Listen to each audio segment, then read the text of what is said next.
Behind me is my Audi R8 GT Spyder, one of only 333 in the world. And standing in front of it is me and my son, Damani. And I'm certain there's only one of its kind in the world. This car is rare. It's also the best car I've ever owned In the world. You're doing the Clarkson, aren't you? I'm going to explain to you why it's so special, why it's special to us, and why, despite all of that, I'm putting it up for sale.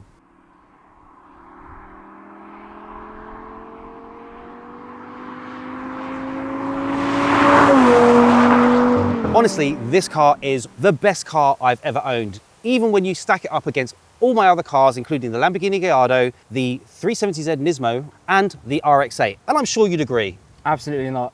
The Mazda RX-8 R3 is the best car. I disagree. This here... in the world. The Audi R8 GT Spyder is a very special car, and it's very special to me. It was my poster car back in 2012. I used to drive around in a car like this in Forza Horizon, the first Forza Horizon, the best Forza Horizon. It was so cool to see a car that I already loved, the Audi R8, with a lighter, more racy, more powerful version that was the GT. And that is what I love in cars, the rawer, lighter, more race-focused things. But I couldn't get the opportunity to drive those back then. One, I was far too young. But two, I got to get that experience out of a video game. So when this car first came into our lives, it was a really special bucket list tick moment for me for that to happen.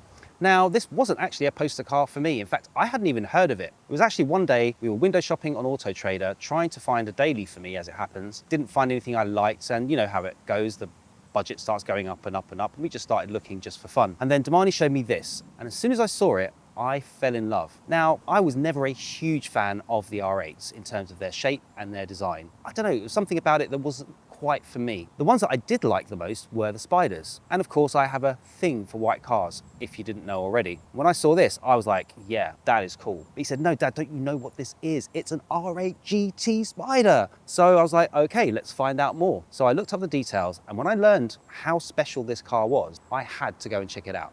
So there are many things that make the R8 GT and GT Spyder very special. One of them being 333 in the world, only 33 of them delivered to the UK. So it's very rare, and you don't ever see them, except for the day that we picked this car up, where we actually saw another one, which now turns out to be his good friend, Jonathan, who had another R8 GT.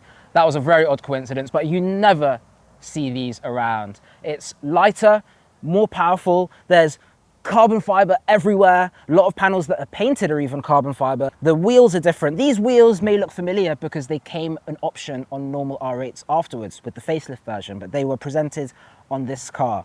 A whole new rear bumper with these awesome vents and these big circular exhaust tips, which then became standard on the following cars. But it all launched on this car, its own custom tail light, which looks so good. This wing, which it just fits the lines perfectly. I don't think there is a better rear wing that you can get for this car. The front canards, the interior with the carbon fiber and the Alcantara, the speccable option bucket seats, even the rear view mirrors are slightly smaller, just to save a little bit of weight and to aid with aero. I just love it. And other details included a diffuser specific to the R8 GT. That just is slightly more aggressive on the rear.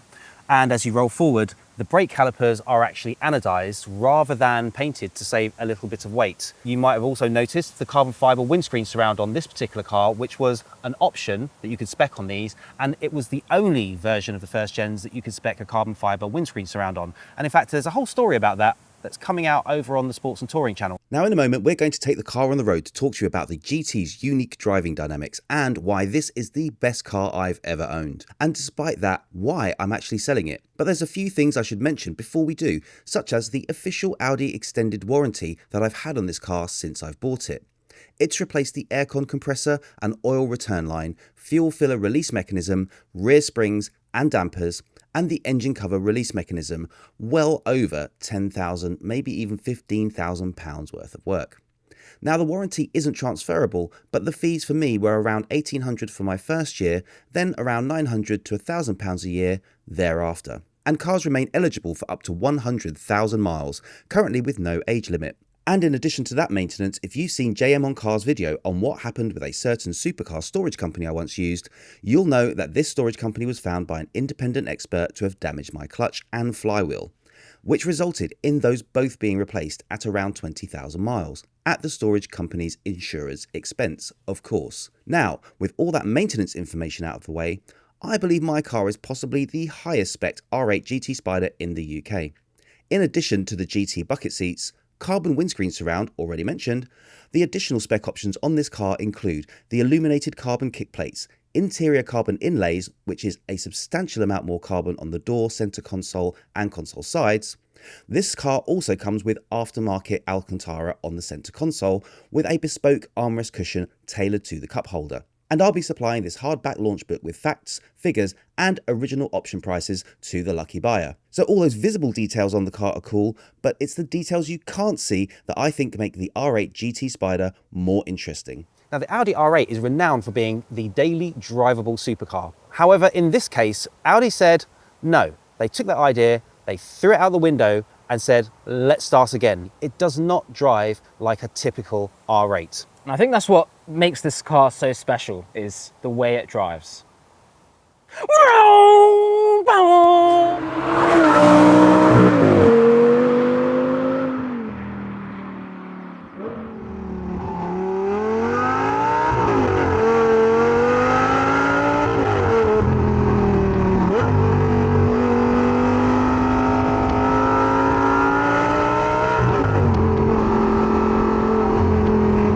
Oh, I never get bored of driving this car. The sound.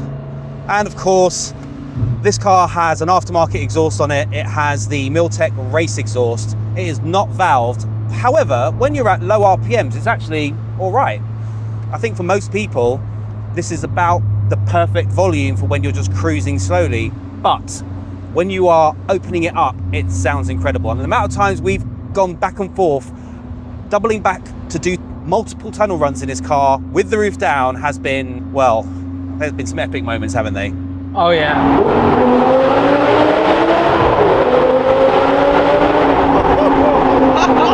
One of the benefits of a Spyder with the R8 is the back window can go up and down. So even if it is a bit rainy outside and we've got the roof up, you can just drop that back window down so that you can still get all of that beautiful engine noise. Now, we actually took this car to Germany and that video hasn't come out yet, mainly because it's a bit of a pain to edit. There's a lot of footage. We took turns driving all through Europe, into Germany, down to Austria, back up through Germany and back to the UK again. So anything that we say about this car today, he has driven this car more than once.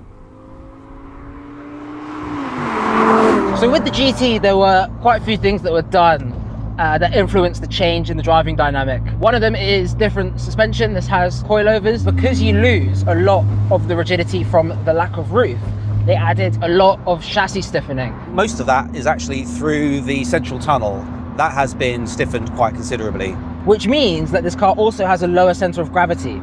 So the way this thing handles through corners is just amazing. This car has also had a special saucy alignment done by Ricky at RE Performance. R8 GT, best R8 ever made. Yeah, full stop. Yep. End of story. Yep. Even the Spyder. Yep. He's gone in and done some tweaks to make sure that this car is a bit more darty and handles as it should. He did say that he gave you, what was it? The Muggle version. The Muggle version. Not the racing driver version. Not the racing driver version. And I did request that. I said, because I'm driving this car most of the time, not him. If you don't know what we're talking about, it's a very nerdy Harry Potter reference. Because these cars, even the GT, tend to be set up slightly towards understeer. Most of that was pretty much dialed out of this car, and it really, really does handle like a dream. It was great before, but now it is absolutely fantastic.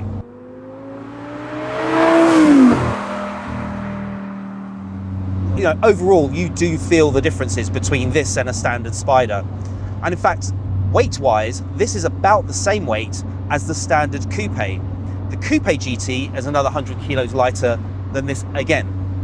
But for me, I felt it was more important to hear the engine than to see the engine. The weight difference really didn't bother me, and I don't think it makes a huge difference to the way that the car behaves. You're not going for purple sectors on a track. Realistically, I think 99% of people who buy these supercars, they like all the stats to say, oh, it's faster than this other supercar on a track. But if you're going to drive a car on a track, get a track car.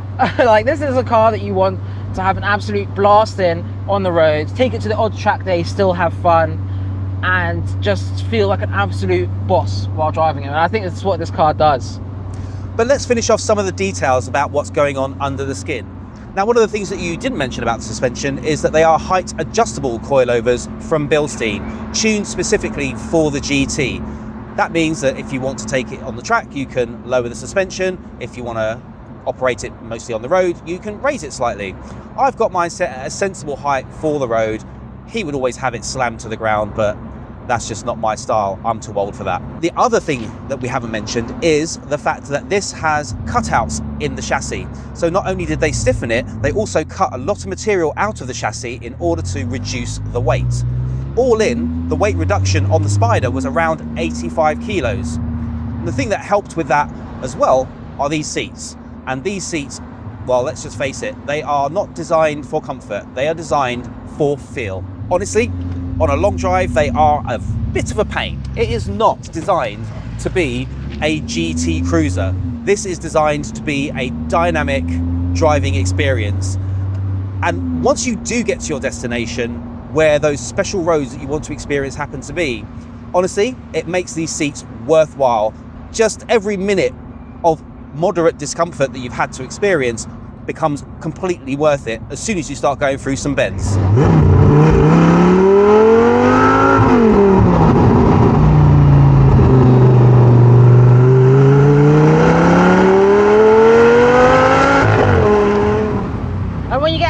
Bends, the GT ends up having a bit more horsepower than the standard V10. It's got 560 PS, so the same as the base Lamborghini Gallardo.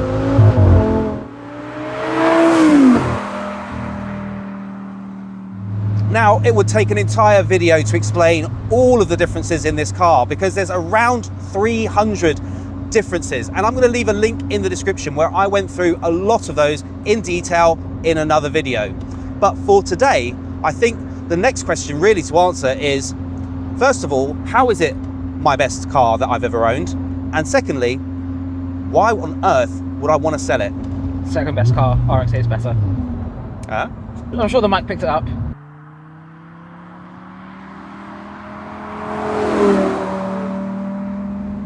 Now, if you've been following the channel at all, you'll know I also have the Superleggera Edizione Tecnica, which we've mentioned before. And I've recently did a video comparing this back to back with that car. And the reason I did that was because so many people said, basically, I've bought the same car.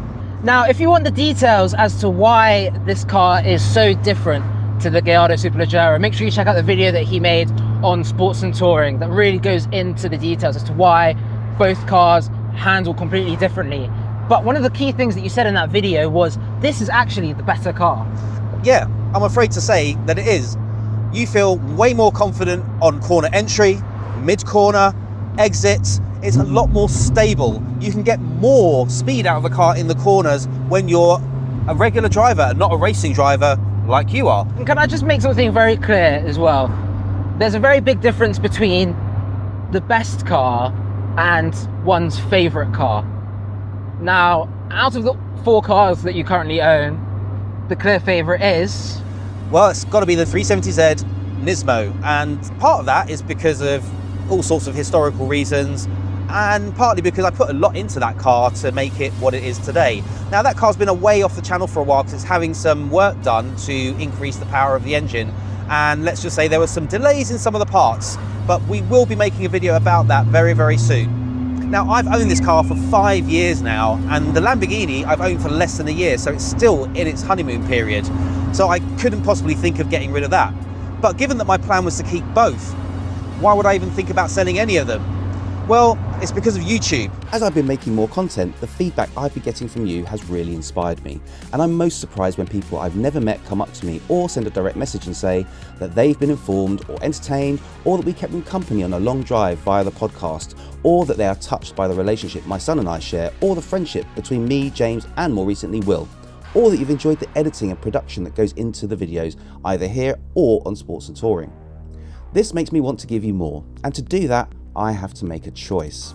The amount of content needed to grow these channels isn't sustainable along with other full-time endeavours anymore, so I'm dialing back on my other work, but of course that is how I previously paid the bills. So between now and when YouTube can start paying the bills, selling the R8 GT gives me the financial headroom for the time investment needed to take on this new challenge. So if you're interested in being the next owner of this car, more details can be found in this video's description or pinned comment.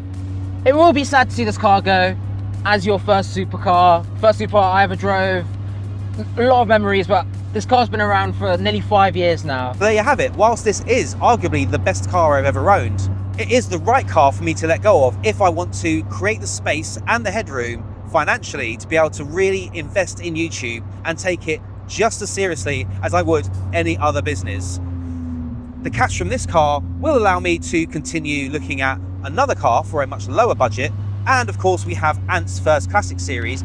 Other than that, it's going to allow me to really concentrate on the thing that I've really come to love. I think it's really served its purpose for you, and it's going to serve another purpose now, which is to help you along this YouTube journey. And if you want to support him on this YouTube journey, please make sure you subscribe here, subscribe on Sports and Touring, keep watching, liking, commenting on all the videos. And I guess for us now, while you've still got the car, all we can do is enjoy it. I totally agree.